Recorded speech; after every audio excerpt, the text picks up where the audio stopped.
Lining blouse ఫాస్ట్‌గా అయిపోవాలంటే ఈ method try చేయండి. సేమ్ ప్లెయిన్ బ్లౌజ్ కుట్టేంత టైం పడుతుంది. సో, గమ్ పెట్టి జాయిన్ చేసుకోవాలి. గమ్ అనగానే అందరికొచ్చే డౌటు మరకలు కనిపిస్తాయని. మరకలు కనిపించేలాగా గట్టిగా ప్రెస్ చేయకూడదు. ఎక్కువ ఎక్కువ పెట్టకూడదు.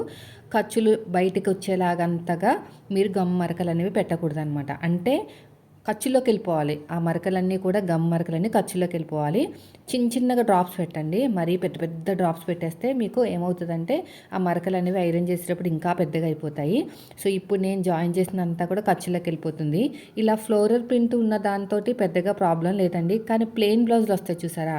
దాంతో మాత్రం చాలా జాగ్రత్తగా ఉండాలి. మీకు అంతగా ఇబ్బందిగా ఉంటే మీరు జాయిన్ చేయడం అయితే మానేసేయండి.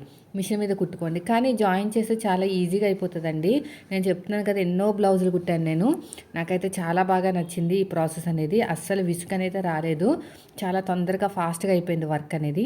చూసారు కదా! ఇలా అనమాట. చక్కగా ఐరన్ చేసేసుకుంటే సరిపోతుంది.